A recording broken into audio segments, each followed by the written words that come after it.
For the morning. If you've been here the last couple of weeks, you know we have a new intern with us, and we are really happy to have Shelly Ballard with us this year, who is interning. She is from Virginia. Your home church is out in Loudoun County? Mm-hmm. And what church is that? Harmony. Harmony? Harmony. Okay, so she's not a stranger to this part of Virginia, and we're so grateful that she chose Rising Hope to do her year of internship. So I'll turn it over to Shelly. She'll continue.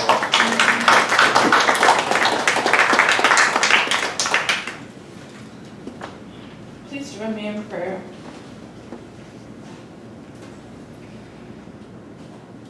Give us your grace, O Lord, not only to hear your word with our ears, but also to receive it into our hearts and to show it forth in our lives. For the glory of your great name. Amen.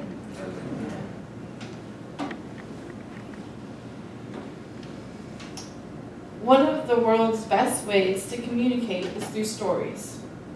Stories can be written, listened to, and/or seen. We build relationships through telling our story.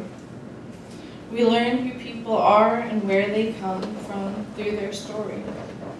As a result, it should not be a surprise that Jesus taught through stories. Before the Bible was printed for the masses, the most common way for people to hear about Jesus was through oral storytelling. Through oral storytelling, Jesus and his teachings were able to reach people where they were. The same is still true today. When the Bible is being read out loud, it helps connect the people of all ages and education levels. With someone reading the Bible, the audience can ask questions if they do not understand a word or concept means. An important way to help us understand Jesus' teaching is through learning the context that Jesus was teaching in. By context, I mean to know and understand what was happening and going on several thousand years ago through Jesus' time.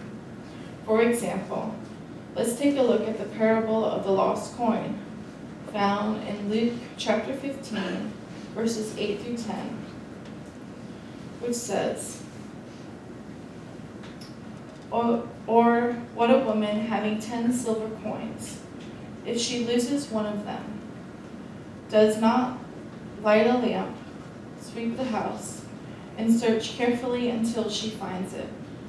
When she finds it, she calls together her friends and neighbors, saying, Rejoice with me, for I have found the coin that I had lost. Just so, I tell you, there is joy in the presence of angels of God over one sinner who repents. Let's take a couple minutes and look at our present environment versus what was happening during Jesus' time. The homes we live in today are very different from how people lived during the Roman Empire. A common floor during this time was the ground. It is a dry, dirt ground often leads to cracks. I think it would be hard to find a coin on a dirt floor. Coins were very different back then. They were also dull and very dark, not shining like they are today. Let's imagine for a moment we were back living during Jesus' time, and we have lost a coin. The coin would have been dull and dark, fallen on a dirt floor. Would you do everything you could to find that coin if you lived in these circumstances? It may depend on if this was your last coin or not. But that's what the woman did. No matter how difficult, she looked to find her coin. Jesus told this parable for a deeper understanding. The lost coin can be interpreted as a lost person. Jesus and other Christians rejoice over a person returning to relationship with God. This example shows us how important it is to have the context of the story to better understand it. So, to better understand more about me, I want to take some time now and share with you some key stories that have impacted my life and faith journey. I was raised as a United Methodist, and my family has been living in Northern Virginia for 20 years. When my sister and I were children, we lived in North Carolina. Growing up, I remember my family and I participating in missions. The church we attended was part of a group of churches that helped families who lost their homes or jobs or both to get back on their feet. The program would last a couple weeks. A church would host them for a week with housing and food, and they would move on to another church the next week, doing the same thing until they got back on their feet. The families would stay at the church at night, and the congregation would interact with them over dinner. During the day, there was training to help them find work to achieve the next step in their life. My mom decided to go one night to help with dinner. My sister and I were brought along, and we were probably around 3 and 5 years of age. We played with the kids and ate with them, and I did not notice anything different about them. But now I understand that the people came as they were, and we welcomed them. They did not have much and most likely felt down about it, but I didn't notice it. When I got older, my mom told me why she took us that night. She said that one of those families could have been us. We were living paycheck to paycheck. She figured from that night on that we needed to give back any way we could. After that night, my childhood was filled with mission work such as cleaning, construction, and vacation Bible school, just to name a few.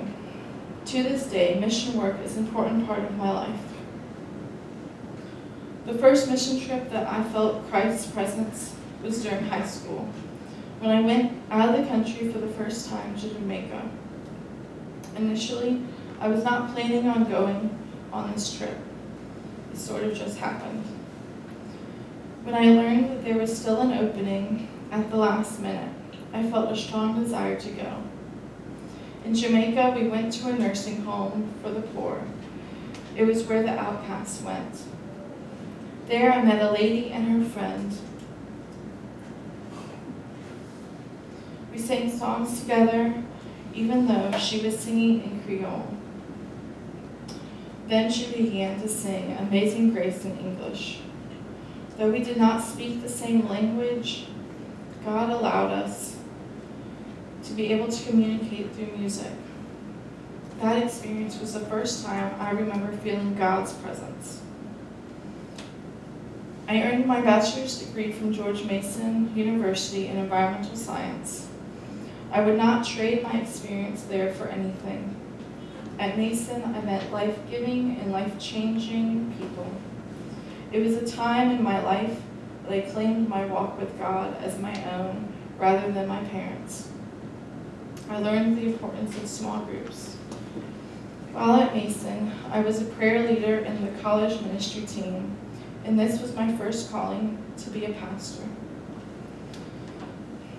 God's call to become a pastor came up a couple of times during undergrad, but I avoided it. After college, I went back home and worked for Loudoun County Parks and Rec after-school program for 4 years.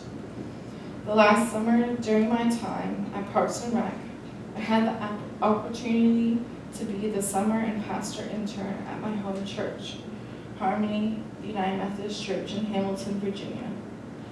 That summer would become life-changing physically as well as spiritually.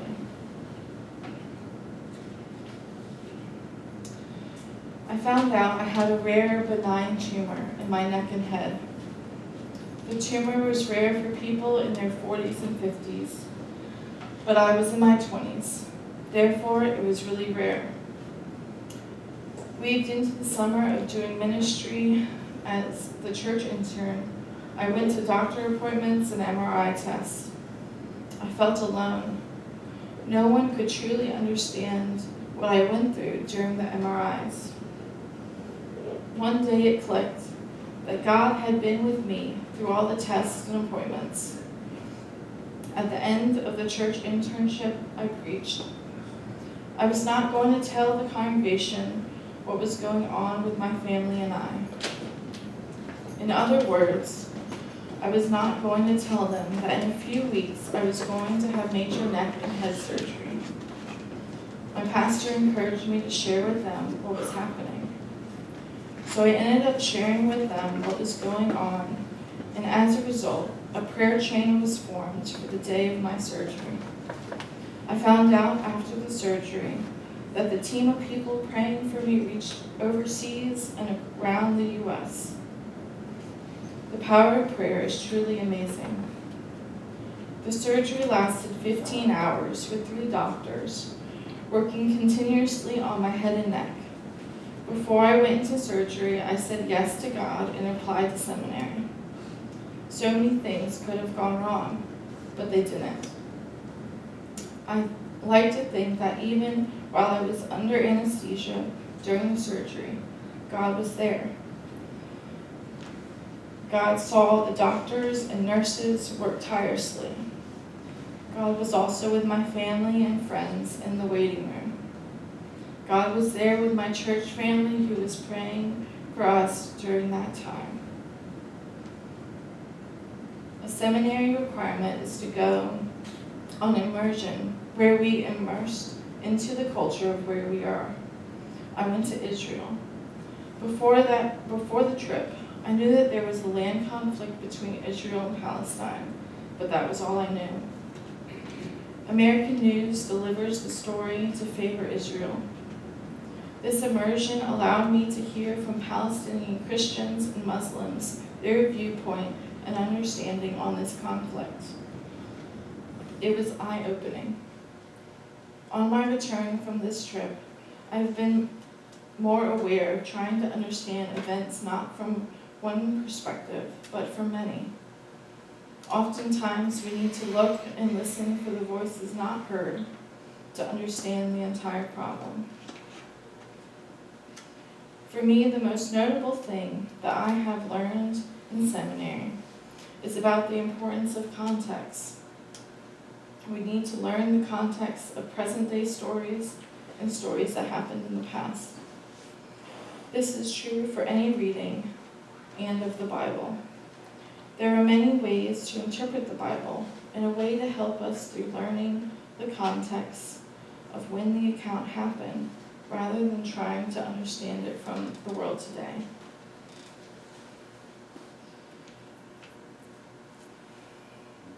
You really have to understand the context and environment that was going on to try to fully understand the meaning. These stories are to give you some insight of who I am. Everyday events and stories change us, though. We are not stone. God is still using us, our past and present, to help further Jesus' love for all we interact with. Jesus' love for us changes us to want to show the world Jesus' love for others. We all have experienced the ups and downs of life, which shape us. Oftentimes, we have a hard time finding God when we are living in the valleys of life. However, when we reflect on the low points of our life, we can often find God right there with us. Jesus, being human and divine, helps us relate to God. Jesus came to God in prayer and worship as he was.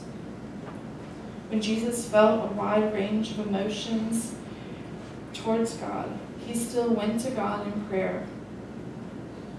Jesus trusted that the relationship that he had with God was a safe place to come as he was. Ultimately, all are welcome to come as they are. People should be welcomed at church no matter what they are going through or have been through. At Rising Hope, I feel like this church supports everyone coming as they are. Everyone here acknowledges that we are human and make mistakes. No one is perfect, and there is acceptance here, and everyone is welcomed. The takeaway of this message is, come as you are. Come with your past, present, and future hurts and joys. Our stories shape us and make us who we are today. Come as we are also shows the world that our humanness is safe to bring into our relationship with God, Christ, and the Holy Spirit. Amen.